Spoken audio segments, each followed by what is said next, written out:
بھی بتا رہی تھی کہ آج کے دن میں آپ نے ایک ہسپتال کا دورہ کیا پنڈیا اسلام آباد میں، اور وہاں پر آپ کو کوئی ایک بھی شخص ایسا نہیں ملا جس نے شکایت کی ہو کہ اس کو مفت ادویات نہیں ملیں۔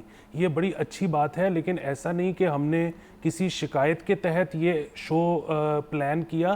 وہ جو خبر آئی جس کے اوپر یہ 3 بڑے فیصلے لیے گئے، اس میں سی ایم صاحبہ کا یہ اپنا کنسرن تھا کہ جب میں نے 80 ارب روپے ریلیز کروا دیے ہیں دوائیوں کی مد میں، تو پھر لوگوں کو مفت دوائی کیوں نہیں مل رہی۔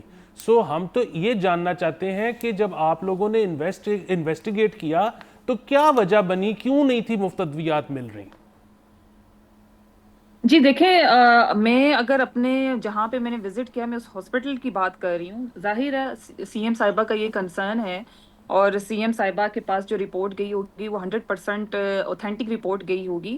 میں تو اس ہاسپٹل کی بات کر رہی ہوں جس ہاسپٹل میں نے آج وزٹ کیا ہے۔ یہاں پر کسی قسم کی کوئی بھی ایسی شکایات مجھے موصول نہیں ہوئی۔ میں نے ایون کہ جو بی بی ایچ ہاسپٹل ہے، یہ تقریباً اس کی 2000 پلس او پی ڈی ہے، 1700 پلس اس کی ایمرجنسی تھی، اور پیڈس جو ہے وہ 500 پلس تھی۔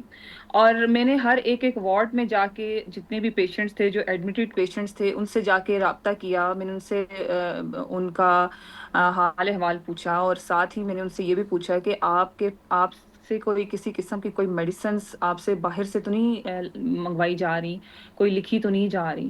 تو میں اس کے حوالے سے آپ سے بات کر رہی ہوں کہ مجھے ایز سچ کوئی بھی ایسی شکایات موصول نہیں ہوئی ہیں۔ تو جہاں تک میڈم سی ایم کا کنسرن ہے، 100% کہیں نہ کہیں ایسی شکایات موصول ہوئی ہیں جن کے اوپر میڈم نے یہ بات کی ہوگی۔ بٹ میں یہ بتانا چاہ رہی ہوں کہ اس سے پہلے بھی بہت اچھا اس کے اوپر امپلیمنٹیشن ہو رہی ہے، اور فری میڈیسنز جو ہیں وہ ہماری جو پیشنٹس ہیں ان کو مل رہی ہیں۔